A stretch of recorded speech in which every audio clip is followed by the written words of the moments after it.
பூஜ்யாய ஸ்ரீ ராகவேந்திராய சத்யதர்ம ரதாயச பஜதாம் கல்பவருட்சாய நமதாம் காமதேனவே. மகர ராசி அன்பர்களுக்கு வணக்கம். மகர ராசியில் பிறந்த அன்பர்களுக்கு இந்த வார கிரகங்கள் எப்பேற்பட்ட பலனை வழங்கப் போகிறது? 2ல் ராசி ராகு இருக்கார், குரு பார்வையில் இருக்கார். அப்போ 2ஆம் இடம் வலுத்திருக்கிறது, 10ஆம் இடமும் வலுத்திருக்கிறது. அதாவது 10ஆம் இடத்தை குரு பார்க்கிறார். 5-6 குரு இருந்தாலும் கூட குரு பார்வை கோடி நன்மை. 10ஆம் இடத்தை பார்க்குறாருன்னா தொழிலில் வளர்ச்சி. இது நாள் வரைக்கும் இல்லாத அளவுக்கு இப்போ தொழில் கொஞ்சம் நீங்களும் இன்வால்மெண்ட்டாக இருந்து வேலை பார்த்து நல்ல சம்பாத்தியத்தை பார்க்க போகிறீங்க. கேட்குற இடத்துல கடன் கிடைக்கும். கடனை வாங்கி தொழிலில் போடுங்க, தொழில் விரிவாக்கம் பண்ணுங்கள், இல்லை இன்னொரு பிரான்ச்சு ஓப்பன் பண்ணுங்கள்.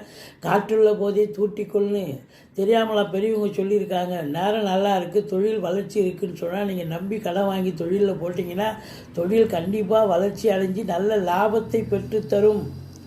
உத்தியோகத்தில் இருக்கிறோம் நாங்கள், எங்களுக்கு எப்படி கிடைக்கும் அப்படின்னா, உங்களை பொறுத்தவரையிலையும் பதவி உயர்வு, அது அரசு உத்தியோகமாக இருக்கலாம், தனியார் துறையாக இருக்கலாம், பதவி உயர்வு, ஊதிய உயர்வு கண்டிப்பாக உண்டு. டிரான்ஸ்ஃபர் போன்ற சலுகைகள், லோன் ஃபெசிலிட்டிஸ், நீங்கள் என்ன எதிர்பார்த்து காத்திருக்கிறீங்களோ அது கண்டிப்பாக கிடைக்கும். ஒரு சிலருக்கு ரெட்டிப்பு ப்ரமோஷன், அதாவது கூடுதல் பொறுப்புகள் வழங்கி கௌரவிப்பார்கள் என்று சொல்லலாம்.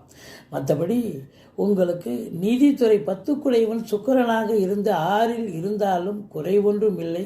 நீதித்துறை, ஆன்மீகம், அரசியல், விளையாட்டுத்துறை, ரசாயனத்துறை, காவல்துறை, தீயணைப்புத்துறை, மருத்துவத்துறை, இராணுவத்துறை, வங்கிகளில் பணிபுரிபவர்கள், அரசு கருவூலம், இன்சூரன்ஸு, ஃபைனான்ஸு, சுரங்கங்களில் பணியாற்றும் அன்பர்கள், பெட்ரோல் பங்கில் வேலை பார்க்கக்கூடியவர்கள், அதாவது இப்போ பட்டறையில் வேலை பார்க்குறவங்க, மற்றபடி தொழிற்சாலைகள், சின்ன தொழிற்சாலையாக இருக்கலாம், இல்லை பெரிய தொழிற்சாலையாக இருக்கலாம், தொழிற்சாலைகள் வேலை பார்க்கக்கூடியவர்கள் கொஞ்சம் எச்சரிக்கையாக இருக்கணும். பட்டறையில் வேலை பார்க்குறவங்களும் கொஞ்சம் எச்சரிக்கையாக இருக்கணும். ஏன்னா சனி செவ்வாய் பார்வை இருப்பதால் உடலில் ஏதாவது அடிபடவோ அங்கங்களில் ஈனம் உண்டாகவோ வாய்ப்புகள் இருக்கிறது.